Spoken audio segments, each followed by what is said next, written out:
Bom dia, turma. Hoje nós vamos dar continuidade à nossa aula sobre evolução humana. Nas últimas aulas eu pedi para vocês realizarem algumas pesquisas, né? Sobre o fóssil mais antigo da América Latina, foi a última, né? Que no caso é a Luzia. E sobre o fóssil de um hominídeo mais antigo do mundo que foi encontrado, né? Que foi batizado pelo nome de Lucy, que inclusive naquele documentário que eu passei para vocês já tem algumas semanas sobre como surgiu os primeiros hominídeos, como eles foram evoluindo. Lá, inclusive, dentro do documentário, eles citam, né, a espécie de Lucy, e que possivelmente ela estaria até gestante, né, durante a sua travessia, o seu processo de adaptação no meio, né, de sobrevivência, na verdade. E vocês fizeram a pesquisa e alguns, inclusive, desenharam até bem feito, né, bem elaborado o desenho com algumas características desse hominídeo, né? Então, dentro da projeção da estrutura corporal que dá a aparência de Lucy, ela é estimada com a base em análise de um dos esqueletos de Australopithecus afarensis, essa espécie de hominídeo. Então, foram encontrados nas escavações lá da Etiópia durante o ano de 1978. Então, a parte do esqueleto de Lucy foi encontrada e preservada lá no Museu Nacional da Etiópia, no local onde ela foi encontrada, certo? Vocês, inclusive, fizeram a pesquisa sobre isso. E falando um pouquinho, né, sobre esse tipo específico de hominídeo, os australopithecus, as progressivas mudanças ambientais no continente africano trouxeram continuamente desafios aos australopithecus, né? Há cerca de 2,5 milhões de anos, o início de uma glaciação no hemisfério norte trouxe reflexos ao clima africano, que se tornou cada vez mais árido e seco. Então, as áreas arbóreas foram se reduzindo, né, no processo progressivo e davam lugar às savanas abertas, cobertas por gramas, gramíneas, que possibilitaram a diversificação de mamíferos e herbívoros, como girafas, enguinos e búfalos. Com a consequência, né, como consequência dessa diversificação desses animais, ali assisticiou-se, né, assistiu-se, na verdade, a diversificação de consumidores secundários, né? Se existiam os primários, a partir dali, então, começou a diversificar, digamos assim, a existência dos consumidores secundários, ou seja, os carnívoros, né? Como leões, leopardos. E com isso, as sobrevivências das diferentes espécies de Australopithecus ficou mais difícil, bem mais difícil, fazendo com que algumas espécies até fossem extintas. Por quê? Eles não eram animais considerados animais carnívoros, né? Eles eram herbívoros. Porém, começou a surgir também os animais carnívoros. E nesse momento, alguns indivíduos se aproximaram de novas espécies, de novas formas de espécie e de agir como um mecanismo de defesa e sobrevivência.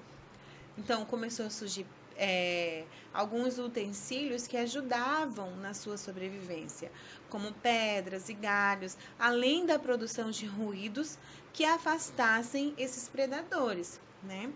E passaram a ser utilizados e acreditava-se ainda que seguindo, né, a partir daí começou a surgir também o domínio do fogo. Então, de acordo com o registro fóssil, os primeiros hominídeos na linha do Homo surgiram nesse momento histórico, a partir de ancestrais australopithecus, certo? Então, os australopithecus, eles constituem diferentes espécies ancestrais de hominídeos que consistiram, né, durante o mesmo período em diferentes regiões do Velho Mundo. E como eu disse para vocês, o fóssil mais conhecido e mais bem preservado é o de Lucy.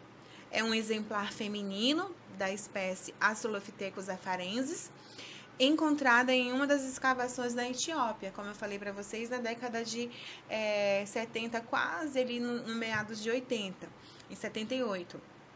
Esses ancestrais, esses hominídeos, eles desenvolveram alguns hábitos terrestres, como o bipedismo. O que é isso? Bipedismo é a capacidade de ficar reto, né? Em pé, postura ereta.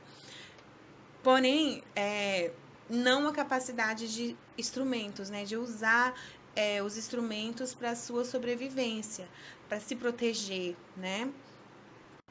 E um evento evolutivo bem marcante na diferenciação entre os gêneros Australopithecus e o Homo, porque Australopithecus é um gênero e o Homo é outro. Entendam isso, dentro da escala evolutiva, dentro da taxonomia, a partir do Australopithecus, que era um tipo de hominídeo, que foi evoluindo a espécie humana dentro da teoria da evolução, certo? Por quê? Por conta das características que evidenciava isso, certo? Então, a partir do evento evolutivo que marcou, uma das coisas que mais marcou, digamos assim, na diferenciação entre os gêneros Australopithecus e Homo foi o aumento do volume craniano e cerebral. Isso possibilitou, então, as últimas maiores habilidades. Começaram a inventar mais coisas para lidar com a transformação drástica que eles viviam no mundo, né, na vida. Então, a partir dessa modificação craniana e cerebral, eles começaram a desenvolver habilidade, né, alguns tipos até podemos dizer até de criatividade, né, para reconstruir ou fazer algumas coisas que pudessem salvá-los e desse um pouquinho mais de sobrevivência no meio ambiente. Então, ao que tudo indica, fisicamente, a transição entre esses gêneros, Australopithecus e Homo, foi marcada pelo aumento do volume craniano e, consequentemente, o tamanho cerebral, além de modificações nos padrões maxilar e de dentição. Os representantes do gênero Homo, ao contrário dos Australopithecus, apresentavam maxilares e dentes molares e pré-molares menores, até menos robustos do que os Australopithecus, certo?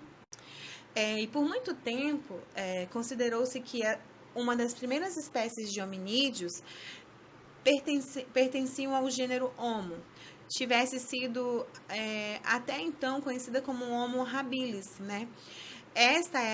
Eles eram batizados por acreditarem que a elaboração e o uso de ferramentas fossem algo que tivesse partido deles. Por isso eles foram batizados como Homo habilis. Homo habilis. Por quê? A partir dessa espécie, esses seres começaram a desenvolver habilidades ou elaborarem, melhor dizendo, ferramentas que possibilitavam a sua sobrevivência no meio ambiente, certo? Porém, no entanto, alguns pesquisadores têm sugerido que esses hominídeos eram de espécies dos Australopithecus, então denominados Australopithecus habilis, não era do gênero Homo. Alguns cientistas investigam isso, na verdade, e que as ferramentas não teriam sido desenvolvidas por eles, e sim pelos Australopithecus, não pelo gênero Homo, que seria a partir do Homo, né? Na atualidade, alguns cientistas creem que os primeiros representantes do gênero Homo teria sido a espécie Homo rhodophensis. Atribui-se a ele essas adaptações de pedras, lascas, escavações, defesa e obtenção de alimento. É atribuída a eles, aos Homo rhodophensis. Homo rhodophensis. A partir deles veio as adaptações, as pedras, as lascas, escavações, defesa, obtenção de alimento a partir desse gênero. E A partir do Homo rhodophense surgiu então a espécie conhecida como Homo erectus, nome que atribui a sua postura ereta, certo? Até então não tinha, eles ainda andavam de, de postura muito semelhante à dos macacos, porém, a partir do Homo erectus, por isso esse nome, a postura começou a ficar ereta. Então, esses hominídeos ficaram popularmente conhecidos como homens de Java ou de Pequim, por conta da localização dos seus registros fósseis nessa região. Então, acreditava-se que esses grupos, né, o grupo do Homo erectus, que migraram para a Ásia e que, por isso, foram encontrados fossilizados na China, tenham sido extintos sem originar novas linhagens de hominídeos e de linhagens de Homo erectus, que permaneceram na África, porém originou-se ali a espécie conhecida como Homo ergaste. Algumas linhagens dessa nova espécie teriam migrado para a Ásia e Europa, onde podem ter originado as linhagens conhecidas como os Homo neandertais, ou simplesmente homens de Neandertal, né? E essa denominação foi criada pelo fato de os primeiros fósseis desses hominídeos terem sido encontrados na região alemã, conhecida como Vale de Neander. Então, das linhagens do Homo ergaste, que permaneceu na África, teria surgido nesse continente entre 200 mil e 150 mil anos a espécie humana Homo sapiens. E uma coisa muito curiosa que alguns cientistas propõem é que os neandertais, teriam sido os primeiros representantes da espécie Homo sapiens. As características deles eram bem parecidas com as nossas. Então, assim, sugerem que eles sejam chamados de Homo sapiens